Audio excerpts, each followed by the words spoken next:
El panorama de la crítica literaria en los Estados Unidos durante el segundo cuarto del siglo XX experimentó una transformación radical con la aparición del New Criticism. Esta corriente surgió como una reacción necesaria frente a los métodos predominantes de la época, que centraban su atención en el historicismo y en el moralismo a la hora de interpretar las obras. A diferencia de los enfoques extrínsecos que buscaban explicar el texto a través de la biografía del autor o el contexto social, los representantes del New Criticism propusieron una vuelta al objeto mismo, el texto literario.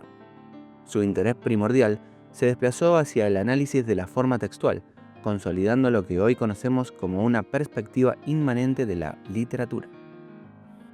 Orígenes y la Escuela del Sur. El término que da nombre a esta corriente procede de la obra homónima publicada en 1941 por el poeta y crítico John Crowe Ransom, The New Criticism. En este texto, Ransom realiza un estudio crítico de figuras fundamentales como T.S. Eliot e E.A. Richards, quienes sentaron las bases teóricas del movimiento. Es importante destacar que el New Criticism no fue un grupo homogéneo con una doctrina unánime, sino más bien un conjunto de investigadores con métodos de trabajo afines y una gran diversidad doctrinal. Dentro de esta amalgama destaca la llamada Escuela del Sur, Southern School, vinculada a universidades del sur de Estados Unidos y a publicaciones de gran prestigio como la Southern Review, la Kenyon Review y la Sewanee Review. En este núcleo encontramos nombres esenciales como el propio Ransom, Allen Tate, Clint Brooks y Robert Penn Warren. El método del close reading. El pilar metodológico que define al New Criticism es, sin dudas, el close reading o lectura de cerca. Esta técnica consiste en un análisis detallado y minucioso de la forma textual, donde el investigador se sumerge en la estructura interna de la obra para desentrañar su funcionamiento artístico. El close reading implica una relectura deliberada y con propósito del texto.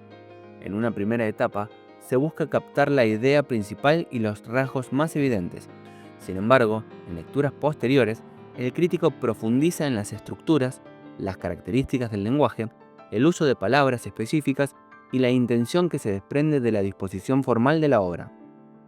Este método busca extraer inferencias y comprender cómo el autor apoya los puntos clave a través de la construcción estética, sin recurrir a elementos externos al poema o relato. Richards y la densidad semántica. Una de las influencias más profundas en el New Criticism fue la de I.A. Richards, quien junto a C.K. Ogden exploró cómo la comunicación literaria depende de la interpretación de los símbolos lingüísticos.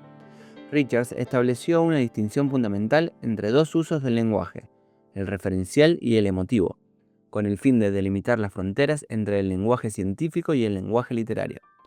Para Richards y sus seguidores, la característica definitoria del lenguaje literario es su densidad semántica. Mientras que el discurso científico busca la precisión unívoca, la literatura se caracteriza por la polivalencia o ambigüedad, un concepto que sería desarrollado extensamente por su discípulo William Empson. Desde esta perspectiva contextualista, el sentido de una obra no es algo que se le impone desde fuera, sino un proceso semiósico de significación que ocurre dentro del propio texto. Ransom y la obra como todo orgánico.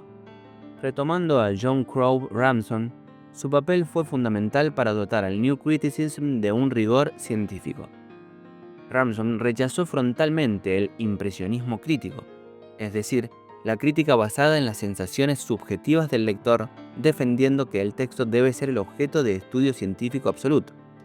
Bajo esta premisa, Ransom propuso eliminar del léxico crítico términos que apelaran a reacciones psicológicas, tales como emocionante, extraordinario o admirable, por considerarlos irrelevantes para el análisis técnico. Para él, el texto es un todo orgánico, autónomo y autosuficiente. Los elementos que lo componen no están aislados, sino que se disponen de modo estructural, formando un sistema de relaciones donde cada unidad formal es solidaria con las demás. Brooks, Winsat y la falacia afectiva.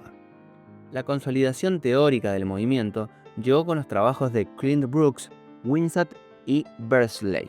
Para estos autores, el lenguaje poético debe entenderse como un sistema cuyos principios de integración son la paradoja y la ironía. Estas figuras de pensamiento son las que otorgan unidad y complejidad a la obra.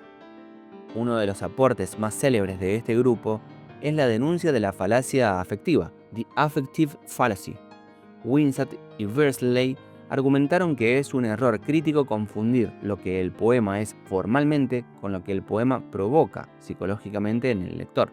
La investigación literaria debe consagrarse al estudio de los valores estéticos como cualidades inherentes al objeto textual, los cuales son superiores e irreductibles a las experiencias personales o psicológicas que puedan derivarse de ellos. Conclusión: el legado del New Criticism. El New Criticism representó un esfuerzo sistemático por diferenciar el lenguaje poético de los lenguajes científico y estándar, al centrarse en la sistematización de las relaciones entre fondo y forma, y al defender la autonomía de la obra literaria, establecieron un estándar de rigor que dominó la academia durante décadas. Aunque corrientes posteriores cuestionarían su aislamiento del contexto, su énfasis en la inmanencia y la precisión del análisis textual sigue siendo una herramienta fundamental para cualquier estudioso de la literatura. El texto, para el New Critic, no es un documento histórico ni un desahogo emocional, sino una estructura de significado completa que espera ser revelada a través de una mirada atenta.